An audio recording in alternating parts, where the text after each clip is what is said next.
All right. Hi, everybody. In this chapter, we're going to start chapter 6 on just some basic definitions of chemical bonds. And so our first section is going to introduce just what types of chemical bonds there are.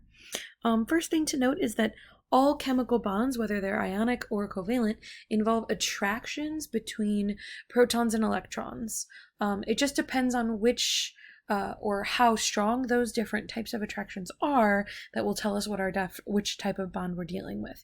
Now, again, the chemical bond is going to be primarily formed by what we call valence electrons. And valence electrons, remember from our previous chapter, are defined by how many electrons are available in the outer octets or the outer energy levels of our different atoms.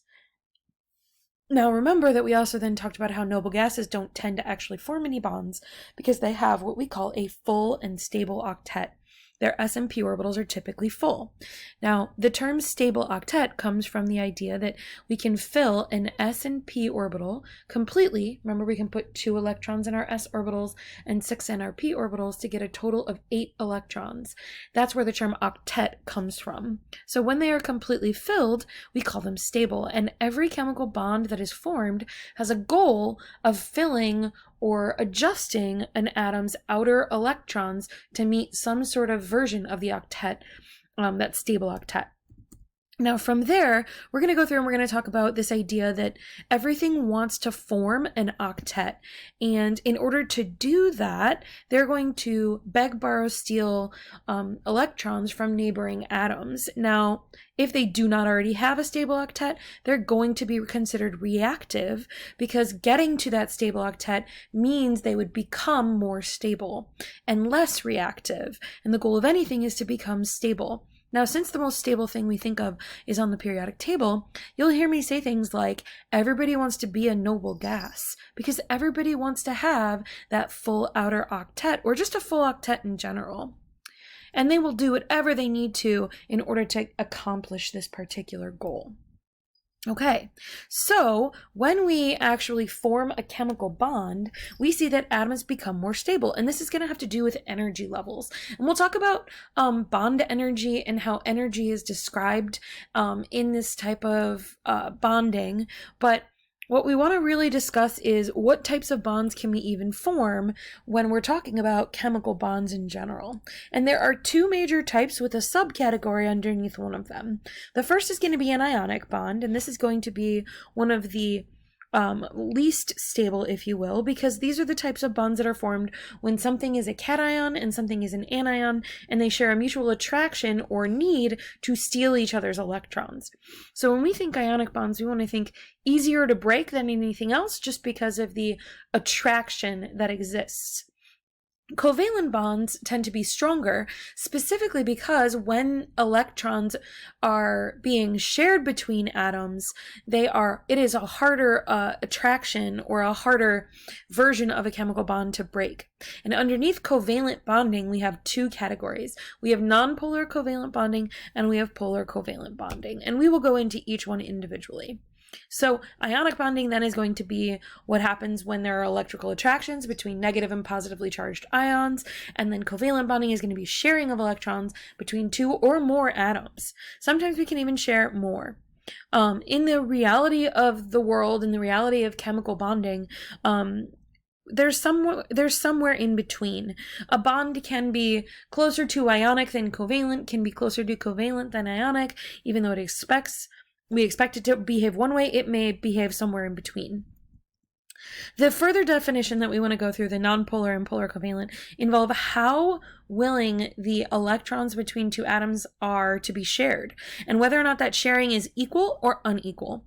So a nonpolar covalent bond is going to be the equal sharing between our different atoms, and polar covalent bonding is going to be the unequal attraction. Think one atom is more likely to hog the electrons than the other. And in order to determine how willing something or how able something is to either attract electrons better than another atom, we want to use electronegativity because that's something we've already described. This is going to help us determine if something is going to form an ionic, a covalent polar bond, or a covalent nonpolar bond with another atom. The larger the difference in the electronegativity, the more likely we are to be dealing with an ionic bonding situation. And the smaller the difference in electronegativity between two atoms, the more likely we are to be dealing with a nonpolar bonding situation. Either way, we're going to learn how to determine this value difference by looking at tables of electronegativities. Now, you may recall from a previous chapter where we talked about electronegativities in section 5.3, how you can use the electronegativity values. Remember that like fluorine is a 4 and hydrogen is a 2.1. You can use these values to determine a difference. And in determining the difference between the two, you can find that they will fall under one of 3 different headings. So you're going to want to find a periodic table of electronegativities. I'm going to write it on here so you remember. And our next slide is going to have our first lecture question. So please make sure that you have that periodic table of electronegativities in front of you before you continue on to the next one. But what I want to point out is that if you are trying to determine the type of bonding present, we have to go through and we have to make sure that we identify the difference between two atoms. So for instance, if you find two atoms have a difference of 1.7 or larger, greater than 1.7, okay, 1.7 is the cutoff. If the difference between two is 1.7, it's actually a polar covalent bond. But if you find something has greater than 1.7 difference in the two electronegativities between two atoms, say you're looking at a metal and a non-metal, then you may get that large difference. Anything greater than 1.7 is going to be considered an ionic bond. Anything between 0.3 and 1.7 electronegativity difference is going to be a polar covalent bond, and anything from 0 up to 0.3 is going to be a non-polar covalent bond. Okay, so pause here and find a table of electronegativity values before you move on. Okay, so on Wednesday, you'll be taking a lecture quiz that proves that you have watched our lecture and can apply what we've talked about. So please make sure you get these questions written down. So as you're going through these, at least have something written down next to you, a piece of paper or something next to you, so you can write down that question number 1 is this particular question, because on your lecture quiz, I'll just say question number 1, what are your answers? I won't be writing in the question itself. So go through these, take your time. I'm going to go ahead and let you pause this, so I'll be quiet for a little bit before I move on to question 2. Write down each of the ones that you think applies to this specific condition before you move on to the next one.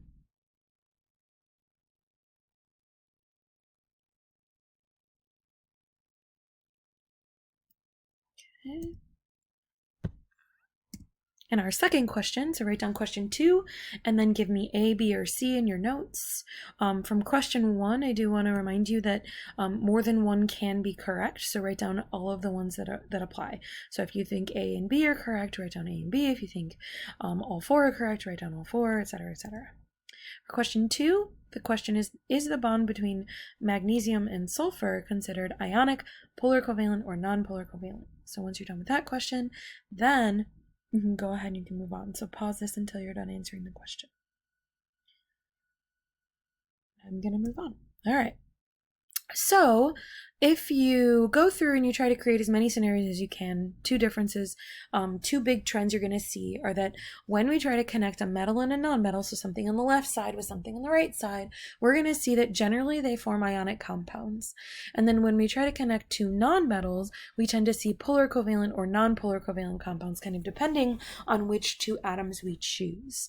And that brings us to our very last question, which I would like you to write your answer to in your notes so that you're prepared for the lecture quiz. That is the end of this particular video. So tomorrow you'll watch section 2. For tonight, you have another assignment.